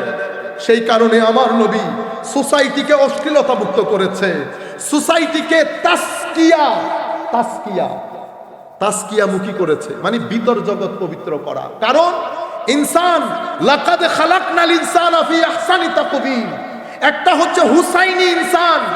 যে দিক থেকে তাকাবেন আপনি বলবেন ওয়াও ইনসান, হাউ অ্যামেজিং ইউ আর। চেহারা দেখেন অ্যামেজিং, আখলাক দেখেন অ্যামেজিং, ভদ্রতা অ্যামেজিং, কথাবার্তা অ্যামেজিং। লাকাদ খালাকনাল ইনসানা আহসানি তাকবীমের কোন প্র্যাকটিক্যাল ডেমনস্ট্রেশন যদি আপনি দেখতে চান, এটার বেস্ট এক্সাম্পল হচ্ছে সাইয়েদনা ইমামে হুসাইন রাদিয়াল্লাহু তাআলা আনহু। সুম্মা রাদাতনাহু আসফালা সাফিলিন, এটার এক্সাম্পল যদি দেখতে চান, রুয়ে জমিনের মধ্যে বেস্ট এক্সাম্পল হচ্ছে ইয়াজিদ। Best example Yazid. হক আসার পরেও নিজেকে হকের রাস্তায় না রেখে হাইওয়ানের রাস্তায় গেছে, অতঃপর নিচে নেমেছে, অতঃপর নিচে নেমেছে, অতঃপর ধ্বংসের অতল গহ্বরে হারিয়ে গেছে। সুম্মা রাদাদনাহু আসফালা সাফিলিন। উম্মত কোথায় যাব? তো ইল্লাল্লাযীনা আমানু ওয়া আমিলুস সালিহাত। এরপরে ইল্লাল্লাযীনা আমানু ওয়া আমিলুস সালিহাত, তারপরে কি? হ্যাঁ, আজরুন গায়রু মামনুন, অথবা ইল্লাল্লাযীনা আমানু ওয়া আমিলুস সালিহাত ওয়া তাওয়াসাউ বিল হক ওয়া তাওয়াসাউ বিস সাবর। কিন্তু আমাদের করণীয় কি? আমার আল্লাহ বলছেন, বান্দা ইমানের রাস্তায় ফেরত যাও, রাসূলে পাকের রাস্তায়, কোরআনের রাস্তায়, এবং যারা হকের কথা বলেছে, হকের কথা বলার পরে সবর ইখতিয়ার করেছে, রুয়ে জমিনের মধ্যে আমার নবী দুনিয়া থেকে যাওয়ার পরে হকের কথা বলে সবচেয়ে বেশি ধৈর্য ধারণ করেছেন ইমামে হুসাইন। আমার আল্লাহ বলতে চাচ্ছেন ঈমান আমলে সালেহ, অতঃপর হুসাইনের কাতারে দাঁড়িয়ে যাও যদি নিজেকে ধ্বংস থেকে বাঁচাতে চাও। এটা আমাদের করণীয়। আপনারা কোরআন শরীফ পড়বেন, যেখানে সময় পাবেন। কোরআন শরীফ মোবাইলে আছে না এখন? কোরআন শরীফ আপনার ভিতরের মধ্যে শীতলতা দান করবে। তবে বাঙালি ট্রিপিক্যাল কোরআন রিডিং না। ইন্না তো এনে কালকা ফাসালের আনসার কি পড়লেন আপনি? পড়িয়েন না দরকার হলে। আর আপনি বলুন যে আজকে এক পারা শেষ করতে হবে, এই জন্য তো আপনারা কে বলছে ট্রাক্টর চালাইতে? এক পেজ পড়েন, এক পেজ পড়েন, বাট পারফেক্টলি পড়েন, বুঝে বুঝে পড়েন। সুর আছে না আপনার কাছে? সুর ছাড়া কোনো মানুষ আছে? সুর দিয়ে পড়ে। আমার নবী বলেছেন যে কোরআনকে মেলোডিয়াস ভয়েস দিয়ে পড়ে না, সে আমার উম্মত না। মাল্লাম ইয়াতাগান্না বিল কোরআন ফালাইসা মিন্না, আও কামা ক্বালা রাসূলুল্লাহ সাল্লাল্লাহু আলাইহি ওয়াসাল্লাম। কোরআন পড়বেন, সোমবার দিন দরুদ শরীফ পড়বেন, বৃহস্পতিবার রাস্তা দিয়ে হাঁটতে হাঁটতে হাঁটবেন, প্রত্যেক দিন সুগার কমবে। হাঁটতে হাঁটতে গান শুনিয়েন না, আল্লাহ আল্লাহ আল্লাহ। দেখবেন কিছুদিন এভাবে করতে করতে দেখবেন জবানের মধ্যে অটোমেটিক্যালি এটা আসবে। অথবা একটা একটা একটা স্লোগান করে ফেলেন, সুবহানাল্লাহ আলহামদুলিল্লাহ ওয়া লা ইলাহা ইল্লাল্লাহ আল্লাহু আকবার ওয়া লা হাওলা ওয়া লা কুওয়াতা ইল্লা বিল্লাহ। জবানকে যদি আপনি ব্যস্ত না রাখেন, এ শুধু গীবত করবে, যেন আপনি বড় ফেরেশতা, খালি মাইন্সের কথা। আমার এক আত্মীয়কে বলতেছে আপনি করিয়েন না, এগুলা বলিয়েন না, তো উনি তবুও কথা বলতেছে। আলাম এটাও তো গীবত। তো বলতেছে তাহলে তো কথাই বলতে পারবো না, তো বলিয়েন না। আপনারা বুঝতে পেরেছেন? তাইলে অজুর হালতে থাকবে। কারণ বর্তমান সমাজ আমাদের ছেলেগুলাকে বিশেষ করে বলছে, ডানে বামে চতুর্দিকে শয়তানি ওয়াসওয়াসা। আপনি যদি সুফিয়া ইকরাম বলেছেন আপনার যেমন কাপড় আছে ইমানেরও তেমন কাপড় আছে। তো ইমানের কাপড় হচ্ছে অজুর হালতে থাকা। প্রথম 7 দিন কষ্ট পাবেন, অতঃপর অভ্যাস হয়ে গেলে অজু ছাড়া থাকতে পারবেন না। যেভাবে সিগারেট খাওয়া মানুষ সিগারেট ছাড়া থাকতে পারে না, ঠিক সেভাবে অজু ছাড়া আপনি থাকতে পারবেন না। 60% শয়তানি ওয়াসওয়াসা থেকে বেঁচে যাবেন। এরপরে কি হবে? 1 বছর যাওয়ার পরে চেহারার মধ্যে একটা নূর আসবে। লাখো মানুষের মধ্যে থাকবেন, যত কালোই হন, বাইরের মানুষ দেখলে বুঝবে মানুষটাকে একটু ডিফারেন্ট লাগে। বুঝছেন? সবাই বলবে আপনি কি বাংলাদেশি না? বাংলাদেশি, কিন্তু আপনার একটু অন্য অন্য রকম লাগে। হায় হায়, এটা অজুর কারামত। এটা কিসের কারামত? অজুর কারামত। অজুর হালতে থাকবে। এগুলা কেন বলতেছি জানেন? আপনাদেরকে বলা হয়েছে ধর্ম না মানলে কবরের মধ্যে আযাব আছে। ভাই, কবর অনেক দূরে, এটা আমার আল্লাহর কুদরতির হস্তে ছেড়ে দিয়েছি। আমার আল্লাহ মাফ করে দেবেন। আমার আল্লাহ দয়াশীল, ক্ষমাশীল। আমাদেরকে জাহান্নামে দিয়ে আল্লাহর কোনো লাভ আছে? ও আল্লাহ ভয় লাগাইতো। আপনার মা আপনাকে ভয় লাগাই নাই? আপনার বাবা বলে নাই আজকে ঘরে আইলে টাং বলে নাই? আমার বাবা তো প্রত্যেক দিন পায়টা ভেঙে ফেলছে, আইও না আজকে। আর আমার মা ছিল পিঠের চামড়া তুলে নিবে। মানে মাগরিবের সময় আপনারা বোধহয় অনেকে পেয়েছেন, আমরা আগে ঘরে বসে দরুদ শরীফ পড়তে হইতো না। নামাজ পড়েন আর না পড়েন, বাইকটা প্যান্ট শর্ট প্যান্ট পরে হলেও দরুদ শরীফ পড়তে হইতো। ঘরে ঢুকতে পেরেছেন? তো দরুদ শরীফ ছাড়া ফুটবল খেলে আসলে আমার মা কি বলতো? আইও আজকে। তোমার চামড়া যদি তুলে না নেই, আমি তোমার মা না। আমার চামড়া আমার পিঠে কিন্তু রয়ে গেছে, আমার পিঠের চামড়া পিঠে রয়ে গেছে। বাবা বলেছে পা ভেঙে দেবে, পাও পায়ের জায়গায় রয়ে গেছে। তো সামান্য দয়া নিয়ে বাবা থ্রেড দেওয়ার পরও পা পায়ের জায়গায় থেকে যায়। আমার আল্লাহ ওই 99% রহমত আমার আল্লাহর কুদরতের হস্তে রেখে দিয়েছে। সে আল্লাহ যে আমাকে জাহান্নামে ঢেলে দিবে। যুবক, তোমাকে রাত দিন জাহান্নামের ভয় দেখায়। যারা ভয় দেখায় তাদেরকে বলবা বেটা, জাহান্নামও সৃষ্টি, আমিও সৃষ্টি, কিন্তু আমি আশরাফুল মখলুকাত, জাহান্নাম আশরাফুল মখলুকাত না। জাহান্নাম থেকে বেঁচে থাকবো, জাহান্নামের মালিককে ভয় পাবো। ভয় জাহান্নামের না, ভয় জাহান্নামের মালিককে। আপনারা বুঝতে পেরেছেন? ভয়াবহ হবে কিয়ামত। এগুলো আমাদের বক্তব্য, যা শুনছি। তো একটা মাহফিলের মধ্যে হুজুর কিয়ামতকে এমন ভাবে বর্ণনা করছে, মনে হয় যেন আল্লাহ বসে আছে একটা বড় হ্যামার নিয়ে। ওই খোদা, আরে বেটা, বনি ইসরাইলের 99 জনকে হত্যা করেছে, অতঃপর 100 জনকে হত্যা করেছে। এমন ব্যক্তিকেও আমার আল্লাহ মাফ করে দিয়েছে। বুঝতে পেরেছেন আপনারা? তো আমি বলতেছি হুজুর, কিয়ামতের মধ্যে কি খালি মায়ের কথা আসছে? আপনি একটা একটা আয়াত পড়েন, আমি দেখি কোন জায়গার মধ্যে শুধু মায়ের কথা এসেছে। প্রত্যেক যেই জায়গায় কিয়ামতের ভয়াবহতার বর্ণনা এসেছে, একই আয়াতের মধ্যে কিয়ামতের রহমতের বর্ণনা এসেছে। আসে নাই? ইন্নাল্লাযীনা সাবাকাত লাহুম মিনাল হুসনা উলাইকা আনহা মুবাদুন লা ইয়াসমাউনা হাসিসাহা ওয়া হুম ফী মাশতাহাত আনফুসুহুম খালিদুন লা ইয়াহজুনুহুমুল ফাযাউল আকবার ওয়া তাতালাক্কাহুমুল মালায়েকা হাযা ইয়াউমুকুমুল্লাযী কুনতুম তুআদুন। আজকে আপনাদের দিন, এনজয়। আজকে আপনাদের দিন, এনজয়। কিন্তু আপনাদের, আমাদের ছেলে, আমার এক পরিচিত মানসিকভাবে অসুস্থ হয়ে গেছে, জাহান্নামের ভয় দেখাইতে দেখাইতে, কবরের আযাবের ভয় দেখাইতে দেখাইতে। আমার ভাই, আযাব যখন বলবেন রহমতের কথা বলবেন, এটা আমার আল্লাহর সুন্নত। কোরআনের হেন কোনো আয়াত নাই যে আয়াতে আমার আল্লাহ শুধু আযাবের কথা বলেছে, রহমতের কথা বলে নাই। যেই জায়গায় আযাবের কথা এসেছে আগে রহমতের কথা এসেছে। কিন্তু আমরা এগুলা বাদ দেই। দুনিয়ার মধ্যে তো আপনি শান্তি চান। আমি তরুণ প্রজন্মকে বলছি, দিন বাদে, আমার নবী বাদে দুনিয়াতে শান্তি পাবেন না। আপনার বাপ দাদারা দেখছেন না, আরামে খাইতেছে, ঘুমাইতেছে, কোনো টেনশন আছে? হায় হায় হায়, উনাদের বয়সী যারা ইংল্যান্ড আমেরিকাতে থাকে, আই খোদা, আমার সামনের বাসা 99 বছর পরে 100 বছর পূর্তি করেছে সে। ঘরের মধ্যে একা একা হাঁটতে, কই জোহরের সময় নার্স আসবে, এরপরে মরে পড়ে থাকেন। টেলিফোন না তুললে বুঝতে পারে যে পড়ে মরে আছে। কি সুন্দর জীবন, কি সুন্দর জীবন। সে ব্যক্তি আমাকে বলতেছে, সাই তোমরা যেভাবে করো, আমাদের ছোট কালেও আমরা সেভাবে বাবাকে করতাম।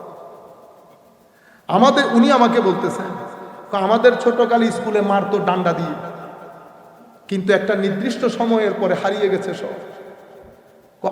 উনি বলতেছেন, আমার ভয় হচ্ছে তোমরাও বোধহয় আস্তে আস্তে আমাদের রাস্তায় আছে। হ্যাঁ, আমরা বলছি আমরাও তোমাদের রাস্তায় আছি, কারণ কিছু মুনাফেক আমাদের উপরে বসে থাকে। তারা শুধু আমাদেরকে ওই মুখী করে, বুঝতে চাই না ওই দুনিয়াতে শান্তি আছে কিনা। নাটক, টিভি, সিনেমা সবকিছুতে শুধু গাড়ি দেখায়, সুন্দর সুন্দর বাড়ি দেখায়, কিন্তু ভিতরে যে হাহাকার আছে এটা কেউ দেখায়। এই মানুষটার জীবন নিয়ে ডকুমেন্টারি করেন না, একটা দেখান মানুষকে। আমাদের ছেলেরাও শুরু করেছে এখন, মা বাবার খবর নেন। আর আমাদের মেয়েগুলো বিয়ের পরে হাই হাই, শ্বশুর শাশুড়িকে আর বরদাস্ত করে না। যেই ঘরের জামাই শ্বশুর শাশুড়িকে বেশি ওয়েলকাম করে, সেই ঘরে শান্তি। এটার নাম ইয়েজিদিয়ত, এটার নাম ইয়েজিদিয়ত।